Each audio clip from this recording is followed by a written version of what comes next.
Hello, students, and welcome back to your weekly lecture.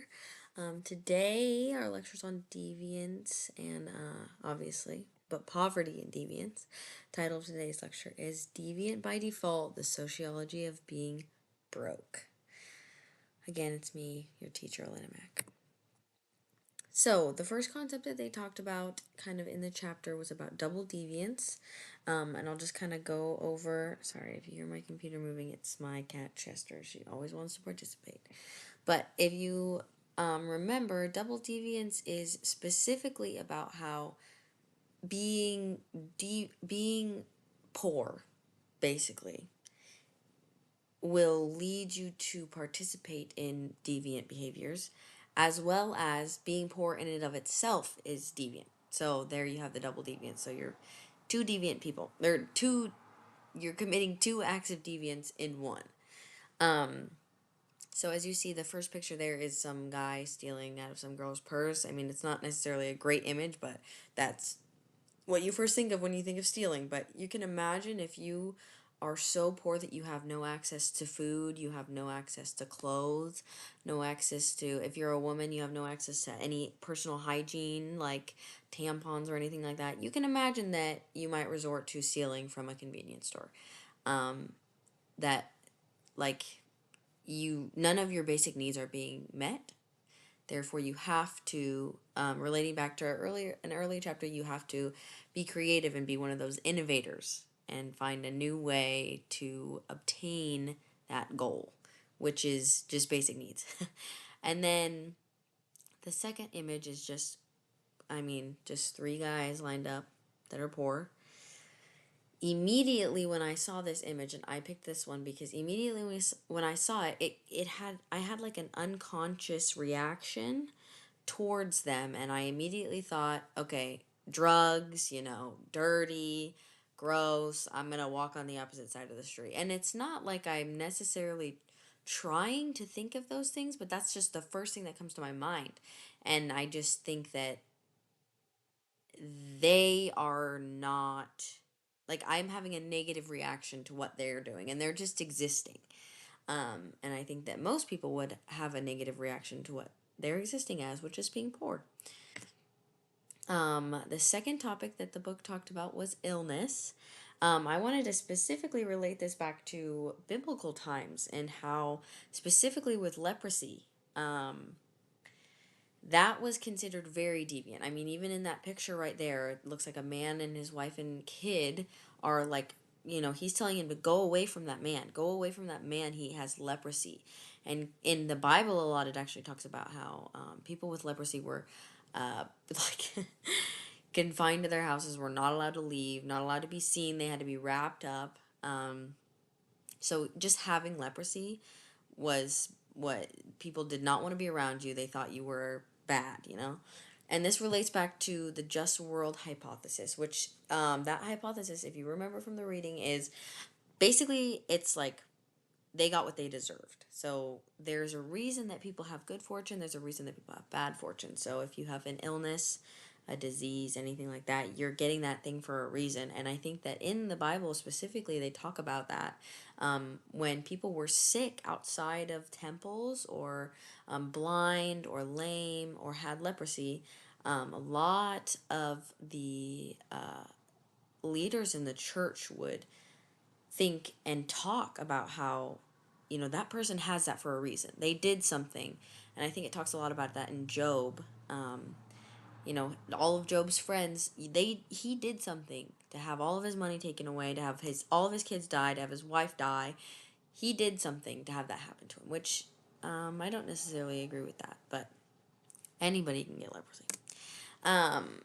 Next topic that they talked about was socioeconomic status, which is what the socioeconomic status is your combined wealth and prestige, and your job prestige and your education all combined into one. So your wealth, which is basically just your assets, your money in your bank account, minus what you owe, or like if you have any debt.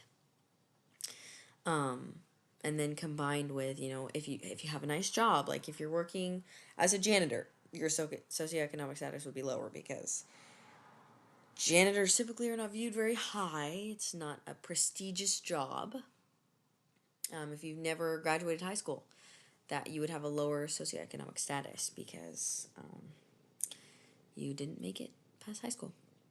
A low socioeconomic status.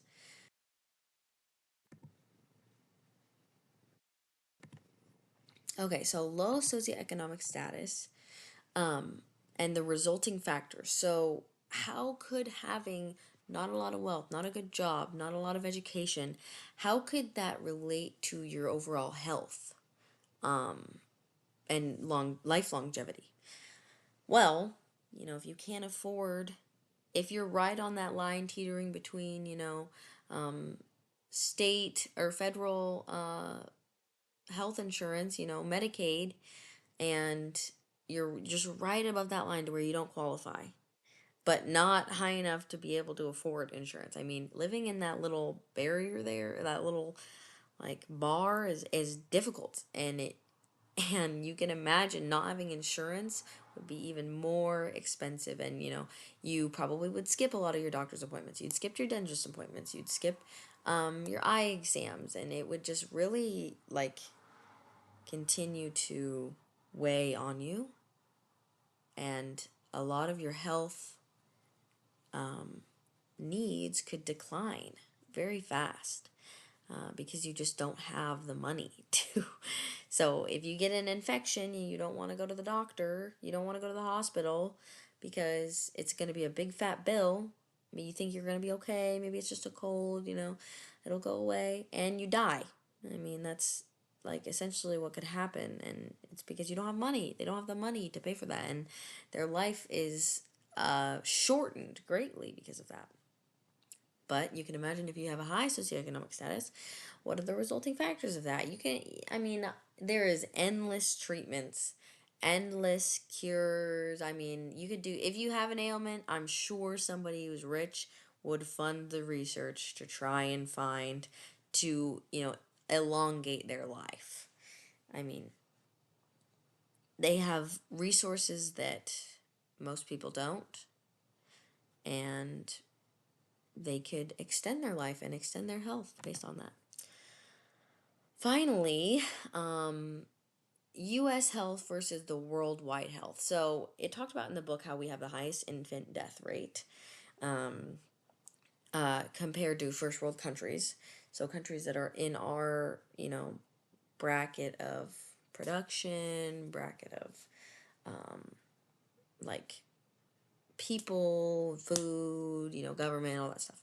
Um, and it also talked about how our health compares to second world countries. So countries that are below the US in their status and their achievements and stuff like that. So the US only compares to second world countries, but it does not compare to first world countries. Um, Obviously, it's better than third world countries, but so we're both behind in our health. Um, and actually, measles, I'm gonna break the facade here. My job, I am a phlebotomist. I do a lot of testing with measles, actually. And we had somebody come in who had measles. It was a very extensive process. We had to actually draw their blood outside. We had to leave the chair outside for 4 hours. We had to disinfect everything. I had to be wearing a lab coat. I wore 2 lab coats, 2 sets of gloves, a mask, goggles, like the full thing. Okay, measles is serious. Um, and it's actually because the parent does not believe in vaccinations. They did not get their child vaccinated, and their child got measles. Um, which that idea of not vaccinating your children relates to deviance, because that is not a common idea. Most people get their children vaccinated because, measles. Measles used to be a big killer. Same with like smallpox, but smallpox was eradicated because so many people got the vaccine. But because people do have these deviant behaviors and these deviant ideas, it can kind of cause the U.S. health to decline. And I think that I think that a lot of misinformation can cause this, but also fear and just poor communication between government and people, and that's always going to happen. But get your measles vaccines because I don't want to have to draw your blood. If you have measles, it's scary. It's scary. Nobody wants to be around somebody who has measles. I mean, that child has